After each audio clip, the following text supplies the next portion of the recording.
बंगाल में चुनाव के बाद हुई हिंसा स्पष्ट रूप से पूर्व नियोजित थी। कई क्षेत्रों में पानी की आपूर्ति काट दी गई थी, पुलों को ध्वस्त कर दिया गया था, लोगों को मजबूर कर दिया गया था कि वो फिर कभी भाजपा को वोट न दें। यह सब हम नहीं कह रहे, बल्कि एनएचआरसी की फैक्ट फाइंडिंग कमेटी कह रही है। टीएफआई पर आपका स्वागत है। मैं महिमा पांडे आपको बताऊंगी राष्ट्रीय मानव अधिकार कमेटी व एक अन्य स्वतंत्र फैक्ट फाइंडिंग कमेटी ने बंगाल हिंसा को लेकर क्या कुछ साक्ष्य सामने रखे हैं।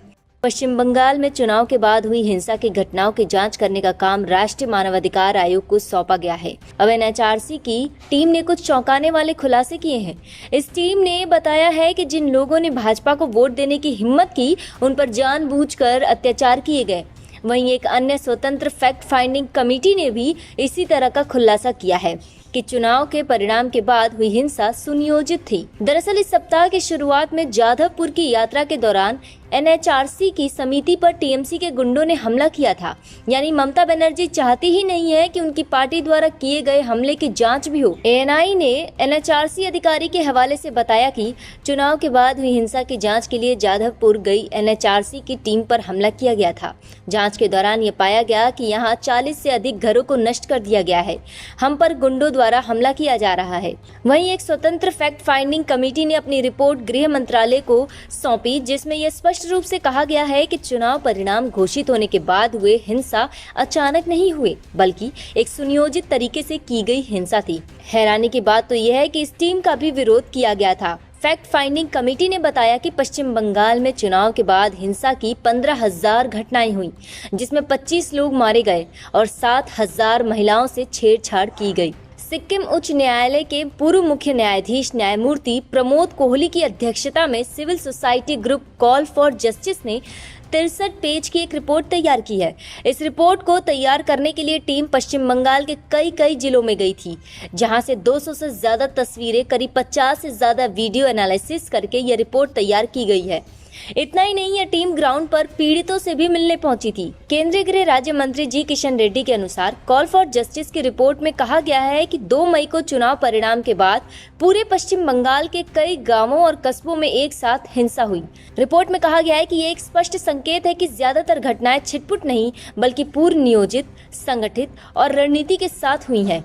इस 5 सदस्यीय टीम ने पश्चिम बंगाल का दौरा किया और वहां विभिन्न वर्गों के लोगों से मुलाकात के बाद रिपोर्ट तैयार की है।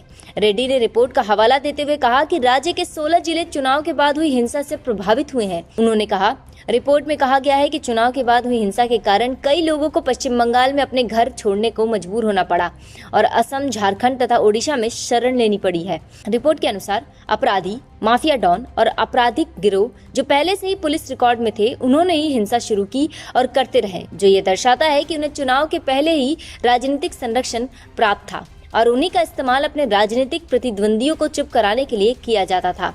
रिपोर्ट में दावा किया गया है कि घरों और वाणिज्यिक संपत्तियों पर लक्षित हमला और तोड़फोड़ का एकमात्र उद्देश्य लोगों को उनकी आजीविका से वंचित करना था। इस रिपोर्ट में समिति ने पाया कि राज्य सरकार नागरिकों के मूल अधिकारों का संरक्षण करने में फेल रही है। समिति ने बताया कि एक खास पार्टी के लोगों को टारगेट करके उन पर हमला किया गया। इस दौरान पुलिस ने बड़ी लापरवाही की। पुलिस ने उन लोगों को न्याय न देने की जगह उन्हीं पर मामला दर्ज कर दिया। इसके अलावा शिकायत के बावजूद पुलिस ने किसी को गिरफ्तार नहीं किया। रिपोर्ट में बताया गया है कि कई लोग अपना घर छोड़कर पलायन कर गए और उनके घरों को जला दिया गया। एक खास पार्टी के लोगों के आधार पर कार्ड और राशन कार्ड छीन लिए गए। इसके अलावा हिंसा की जगहों पर क्रूड बम और पिस्टल की अवैध फैक्ट्री भी मिली है। अब यह खबर सामने आई कि एनएचआरसी की टीम पर ही हमला कर दिया गया।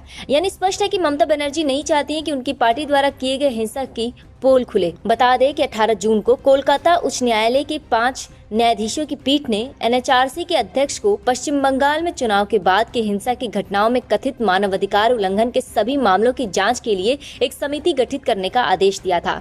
समिति ने रविवार को हिंसा से प्रभावित लोगों के साथ अपनी बातचीत शुरू की।